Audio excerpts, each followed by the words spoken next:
Eyes down for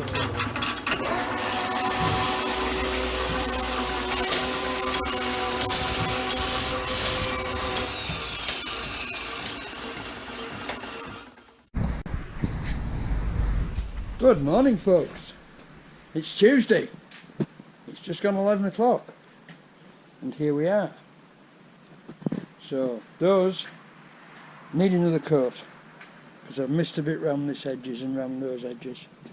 And so I'm going to give them another coat. But I'm going to set up first, get this finished, and give this a coat inside as well. I've just flattered these. Just taking the stopper off those and they've come out okay. Good news, Keith is out of hospital. He's back home. He's weak and he's a bit breathless, but he's getting better. So there you go. So I shall keep you updated on his recovery. Right, I think there's nothing more to do but to crack on with this. I've got some little tiny bits of glass mat, chop mat and resin filler to do inside this. I'll see if I can show you where. Just these corners here that have got a little holes through them, so there you see where I've cut it and split it and curved it. So I'm going to just do those on the inside with chop mat and resin. Can you see those there? Yes you can if I get out the light, can't you? And then I'm going to spray all this inside with red lead. Just give a wire brush off at these spot welds.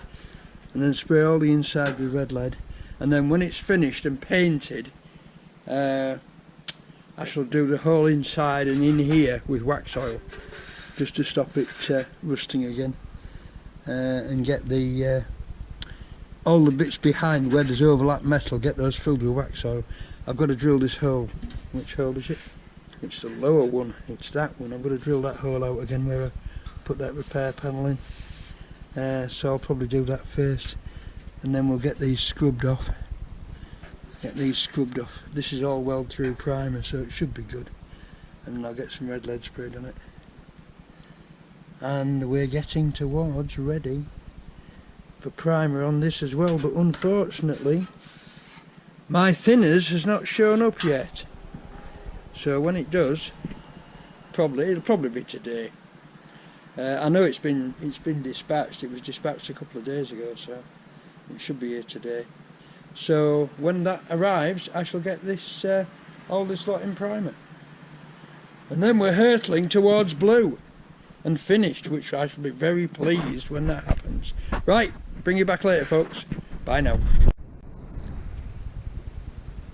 Okay, folks, if you can hear my muffled voice, I've had a request to show some spraying. So here we go. I use my right hand, keeping the gun parallel at all times to what you're painting, and about 9 to 12 inches off. This is a high volume, low pressure gun, so it doesn't create as much overspray as a normal spray gun. It's only a little special, but it's good. And this is how you do it.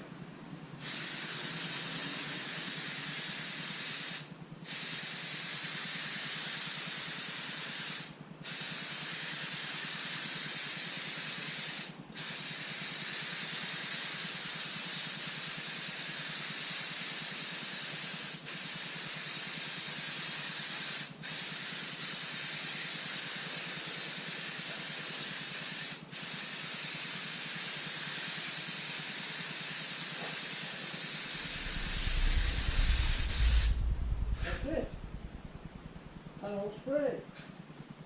Just go around underneath the wheels with the knife and then stand back and watch it all run off. That's what I used to do anyway. So, I think we've got all that. It's done.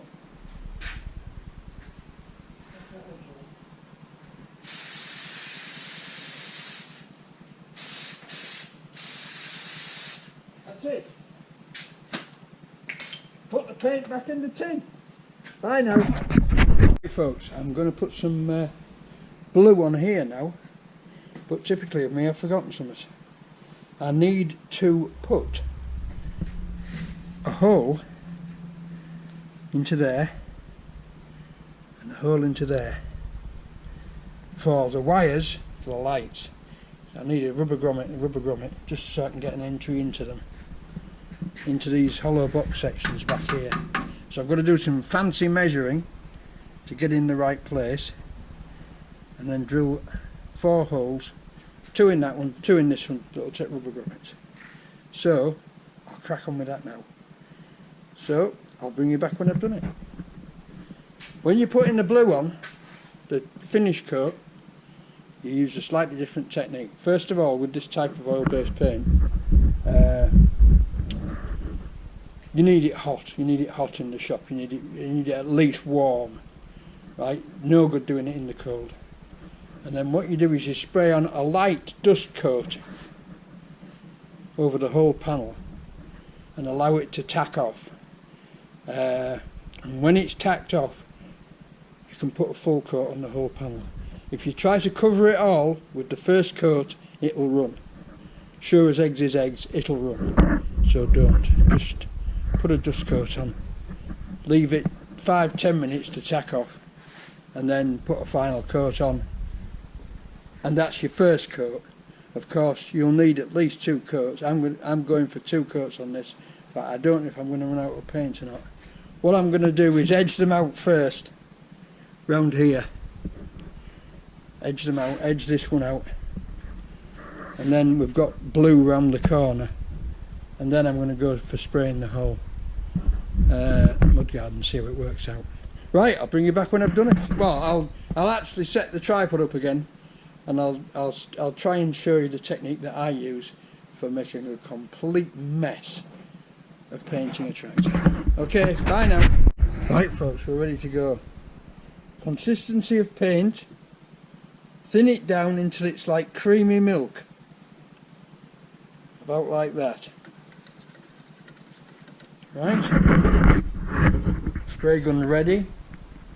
Holes drilled to rubber grommet size. All this has been de-dusted. Right, so we're not going to get any dust blowback. So the idea is to edge it out. Just do the edges sort of so much. And then put a light dust coat on here, not to try to cover it, put a light dust coat on and let it tack off.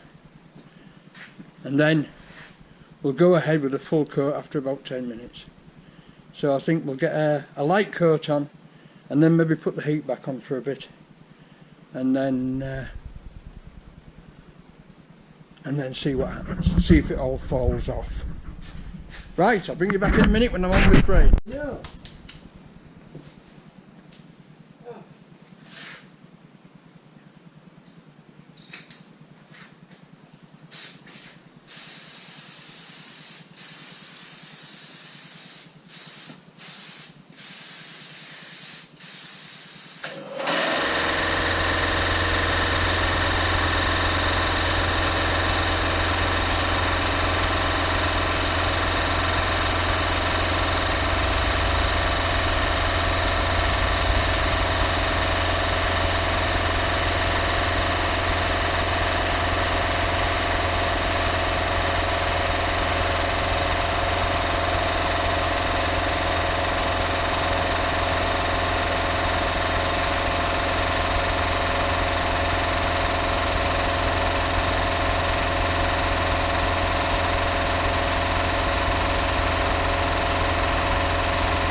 Tack off on both sides. Time to let it tack off. I said tack off.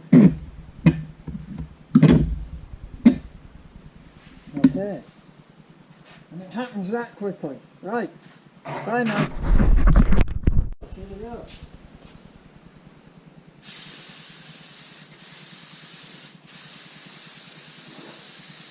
a wet coat.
Good.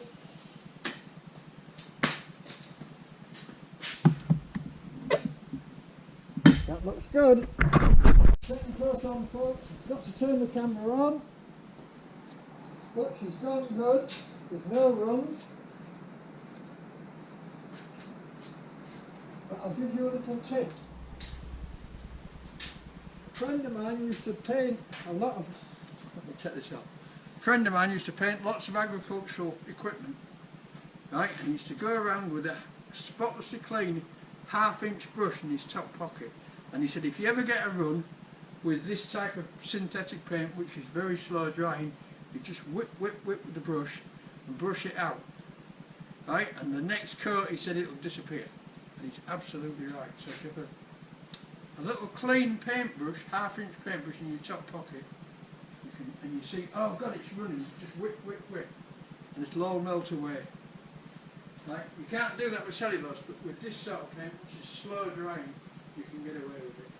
But we haven't got any, I'm pleased to say.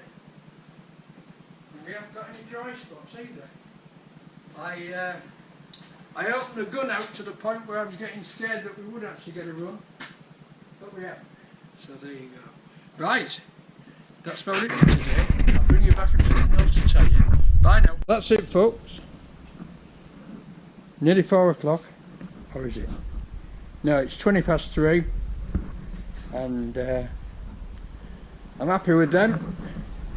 Turn them around when they're dry, a couple of days time, because it takes a couple of days to have them. Turn them around when they're dry, and we'll paint the insides. In the meantime, I'm hoping that the thinners for the primer will have come today, so tomorrow's job will be to prime these, get the primer on these. Just a dust coat on the inside because that'll cover with blue, okay. Again, a dust coat on the inside, but a full coat of primer, probably a full double header coat of primer on the outsides, and then see if there's any stoppering to do, but I don't think there will be on these because all the filler's gone in pretty well. We'll see. Right, see you all tomorrow. Bye now. And there we are, folks, it's Wednesday, and I think we can say that we've got a result with those. There's a few marks in them, but it's a tractor, and when they get on they'll look lovely. Got a nice shine on them. There you go. Right, it's afternoon, it's just gone 2 o'clock because I've been to Bridlington this morning to take the final lot, I hope, of paperwork into the solicitor's office to do with Mother's house sale. So, what we've got is a nice cowl lined with red lead, and 2 nice bonnets lined with red lead, so they're ready for priming. But unfortunately the primer hasn't come. So what I'm going to do is I'm going to get this lot out and start cleaning it up and getting it ready to clap some red lead on, because the only bit I'm going to paint blue is that, I think. It's all unseized, it's all been worked on and it's all unseized, so it's just literally to clean up. But I also have some welding repairs to do on the tow bar drop plate, because as usual they are badly worn.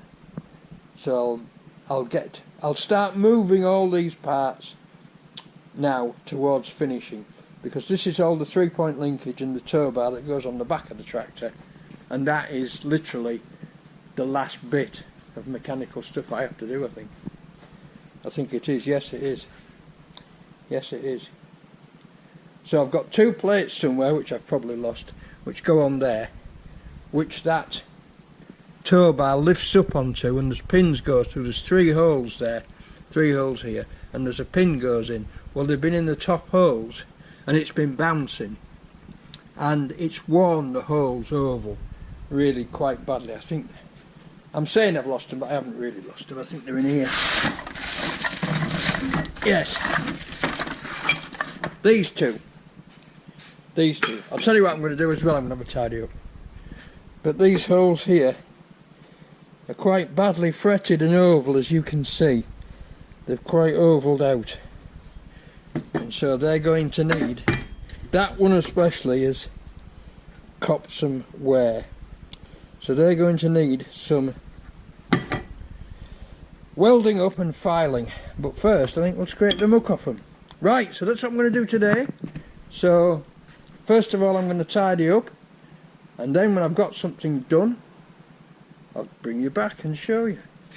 I gave this is the axle for the pivot for the bonnet. It's got one tapered end, which is you tap in first. I've given that a clean up as well, and what I shall do as I assemble the bonnet is I'll just put some copper slip at the beginning of each little tube and do the same on there, and then as the pin's driven through it'll carry the copper slip through with it and give it some protection against corrosion and a bit of lubrication, which is what it needed. I think what had happened is the hinge had seized up, and when people were forcing the bonnet up it just cracked the metal. Eventually, bending the bonnet backwards and forwards, it just cracked the metal. But there you go. Right, onward. Let's get something done. See you later. Right folks, we've had a bit of a side up. It's looking a lot better. Now here we are. Here's some bits that I haven't painted yet, that I've just found. The PTO cover. I have 2 of these. I thought I only had 1. Now that one is recoverable. Well, that one's good. That one's not bad at all. This one is recoverable. I think it's repairable. I can repair that. Right, I can repair that, grind it down, and you'll never know. Right, so I've got 2 of those. If I want to put lights back on it, these 2 bits save a fantastic amount of money, because the light is quite cheap, but the light with that pressing on it is very expensive. They're about 28–30 quid a piece, right, which is a lot of money when it's only a tractor. It doesn't really need lights on it, but I'd like to do it properly. Right, now then, this is the next problem. Here's a pin that I've cleaned up. Now as you can see, that pin is very worn, but the sort of unworn portion right near the hole more or less fits that quite well, but not that. Right, so we've got this badly worn hole here, and we've got this fairly worn and bozzed out hole here, as you can see. And he said, walking to the other end of the workshop, we've also got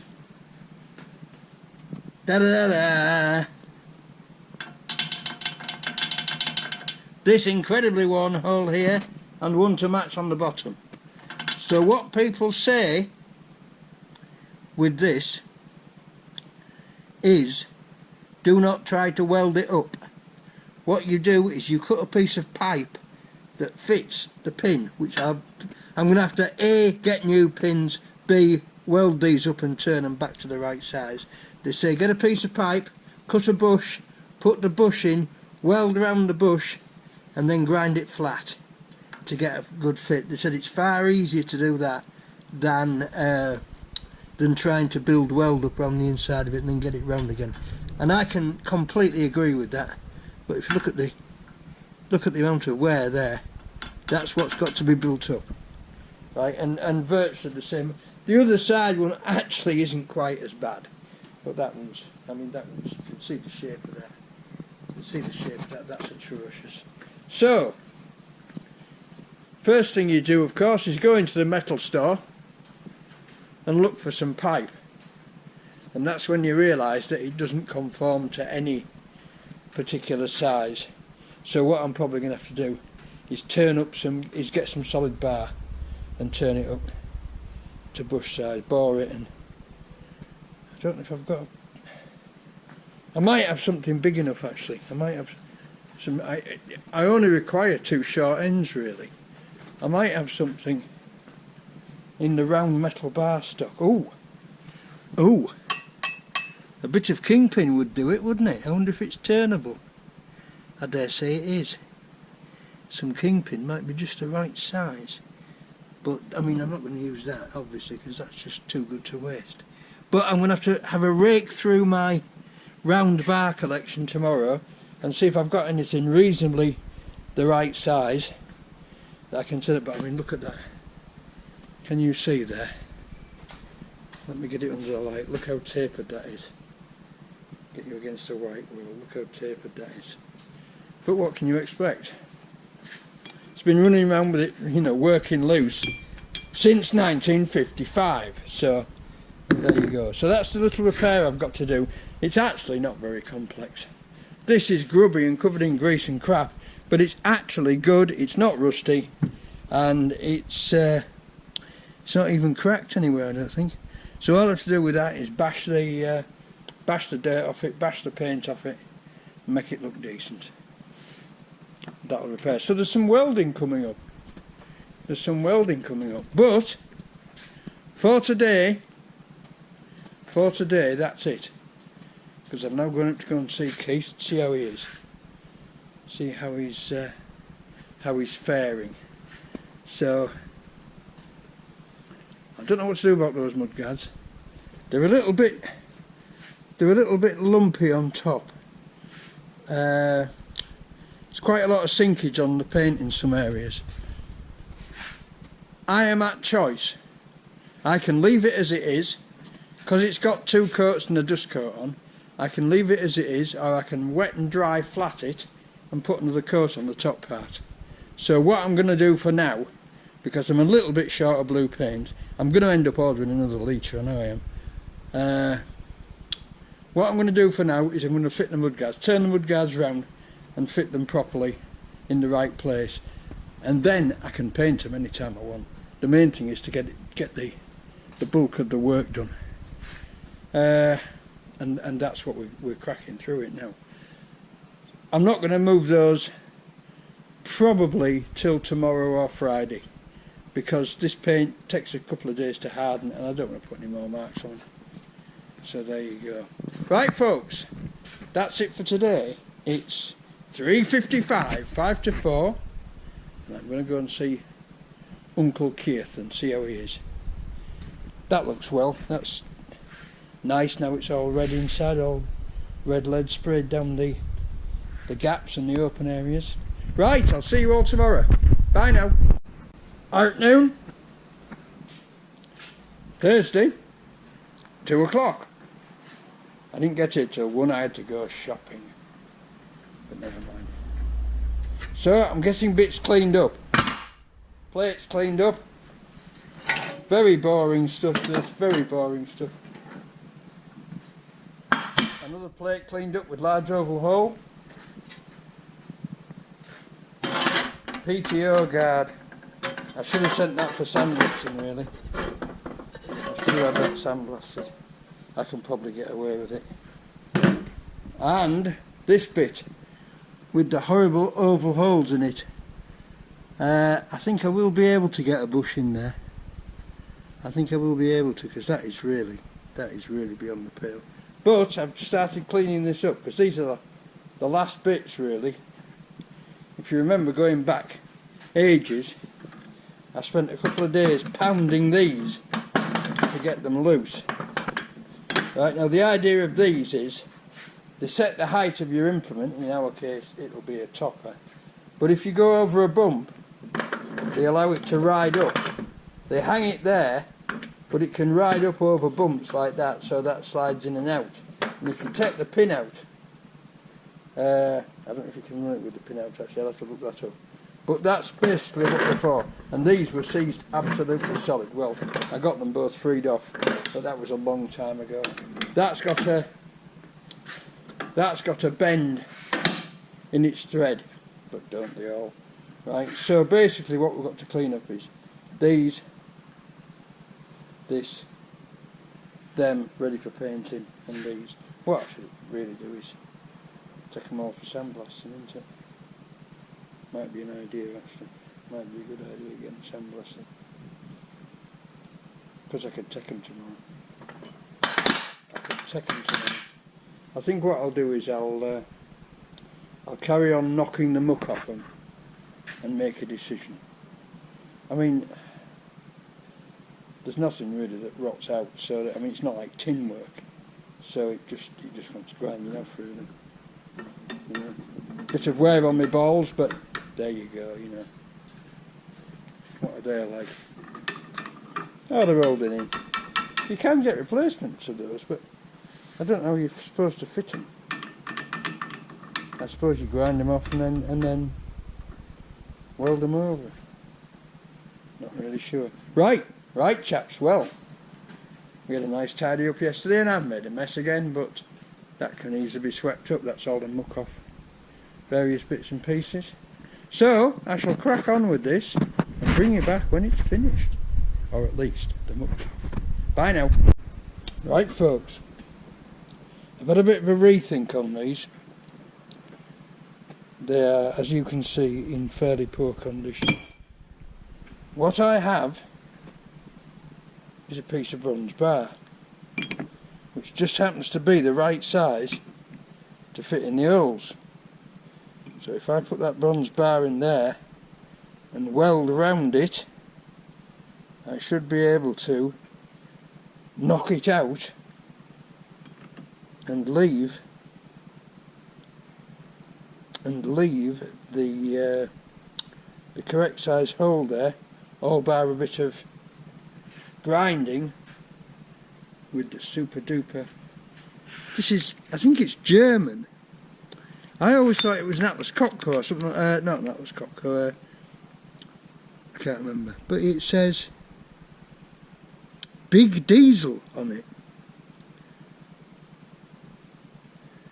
Big Diesel or something like that. But it's very nice, very powerful die grinder. But if I put that in there, bolt these two plates together so they're in exact alignment, and then put that through there, I can build all that up with weld, then turn it over, do the same from the other side. As you can see, it fits quite well. And then I think the dog is getting somewhere near the rabbit. And then I think I can do the same with this. I mean, this is, you can see this even more now, how bad this is, if I move out the light. But if you drop that in the middle of there, you see there's a bloody huge amount of weld required there. I might put a bush in there. I've got a piece of steel there that's almost right. I think with a bit of die grinding on there, that would go in, and then we can I can bore that out first, and then a bit of die grinding in here so we get that to fit, and then when I've welded it in thoroughly,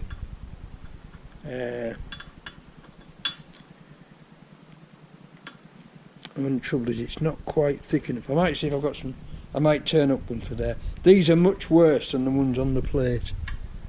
That would be ideal, I think. If I get 2 bits about that diameter, bore them out to the 7/8 the pins, 0.875 or thereabouts. And I think I might do that. I think I might put bushes in there. But certainly I'd have to remove too much metal. There'd be hardly any bush left. And we're talking about strength here. But if you look at the amount, that's missing there. Terrible, terrible. We shall overcome. Right. That's what I'm going to do next. But seeing as it's nearly 4 o'clock, that's probably all I will get done for today. Must get here earlier. That's a good fit in there. That's a good fit. Slightly, I think it's slightly over 875 that. But and then I think what I shall do here is, instead of using these pins, I think I'll probably just put a couple of bolts in. Put a couple of good nuts and bolts in. Big nuts and bolts, 7/8 nuts and bolts. And that will hold the whole thing rigid and firm, although yes, well, there may be a problem there because it's a sliding fit, and if you put nuts and bolts in and tighten them up, you're going to bend the lugs, aren't you, and make it a tight fit, or even break the lugs off. Although I'm pretty sure this casting, and I'm pretty sure most of the castings on these tractors are cast steel. I don't think they're cast iron, because I don't think cast iron would stand the ridiculous amount of abuse tractor tow hitches get. I'm pretty sure it's got to be cast steel, is that. That would never have lasted. That would have just sheared off. That would have just broken off if it was cast iron. There you go. Right. So I'll call that it for today. When I've done a bit more, I'm just going to carry on cleaning these up, which is dead boring, and you don't want to see it. I've cleaned that up quite a bit with the good old needle scaler, but this mixture, it's like a mixture of clay and oil, and it sticks to it, and the needle gun just hammers it into the casting. It just makes it sticky even more. It doesn't bring it out. I'm gradually getting there. What a state it is. Of course a red lead will cure it. Right folks, I'll see you all tomorrow for more fun and games. Bye now. There we go folks. Bolted together and ready for welding, but it's too late to weld, so I started off, I'll say again, another little job that I have to finish, which is the vent slits for the inlet, the air inlet for the air filter. So there we are, all marked out and ready to cut. All marked out and ready to cut. I want to put some, probably some tags on there, just to tag down the inside of that. Right, that's it for today. Time to go and see how Uncle Keith is. I'll catch you all tomorrow for Friday's fun and games. Bye now. Good morning people. Friday, warm, sunny, beautiful, beautiful, and my thinners has arrived. As you can see, not without damage, but luckily, miraculously, it hadn't burst. So I've decanted it into the old thinners tin. So we're off. I can now get some painting done. So the incentive today is to get these buggers in paint, in primer, several coats. So that's what I'm going to do first job. Get those in primer, and then we'll carry on with the rest when we've done that. And because it's so warm and sunny outside, I've opened the door to pick up a bit of heat, because as you can see, the sun is is up there and brilliant, and it's just gone past the point where it shines in the workshop, but it does heat the place up. Right, onward. I've been thinking about this overnight, about these, and I'm going to bush these. I'm going to have to get some sort of long straight bar to go through both holes, but I can easily whip that out with the die grinder. Clean that out with a die grinder with a burr on it, get that into there, bore this to the right size for the pin, and then weld it in place. And I'll do the same on that one as well, although that will probably take a smaller bush. But the others, as I said last night, I'm set up to weld them, but I'm going to leave them for now and get this paint on, and then we'll carry on. We'll carry on after the paint's on. Right, I'll bring you back when I've done it. Bye now. Friday, 3 o'clock. There's still a bit of a grey pall in the air, but they're primed, and they've come out pretty well. I can't complain. I mean, that panel, the nose cone, is really heavily repaired. That's the original side. This side has a huge piece welded in there, and the whole corner in there has been replaced. So, plus the fact that corner's been replaced, that corner's been replaced, as you probably all remember, and it was in 3 pieces. So I don't think that's come out bad, really. It'll do me. There's a little bit in there that I'm going to have to fill from the inside just to keep it watertight, and another piece there that I'm going to have to fill from the inside just to keep it watertight, but they're minor things. Other than that, there's a dint there that I've missed, but I'm going to leave it. Other than that, the overall finish is excellent. I've duveted the tractor down just to keep the dust off it. But the great thing about the acrylic primer is, as it settles in the workshop, it doesn't stick, which oil-based paints tend to just stick. If they settle on anything, you get just like a orange peel effect of little blobs of paint. But acrylic doesn't. You can literally just sweep it up off the floor. Right, folks, 3 o'clock. Time to crack on with something else. I think I might get this piece of tin cut out. I've just realised that I've cocked up with that circle. It isn't that circle, it actually fits round there. It actually fits and welds round there, which is why I left that piece bare metal. So I'll have a go at cutting this out, and we'll see how we go with making it. And then early next, I'm not going to start welding now because I don't want any naked flames around, and I'm going up to see Keith again at 4 o'clock, so I've got an hour. So I'll crack on with that, and I'll also, I think I'll give this just a brush over with engine cleaner and leave it to stand over the weekend, because that could well, it's not a crack, no. That needs, if I'm going to paint that, which it doesn't need painting, but you know, let's make a job. I need to get the grease out of it, and the grease is so thick and heavy, like bloody tar, that it just doesn't come out. So I'll bung some solvent on that and see what happens. Okay, bring you back in a minute. Bye now. Right, folks, I've lost my bit of metal then. Oh, I know where it is, it's on here.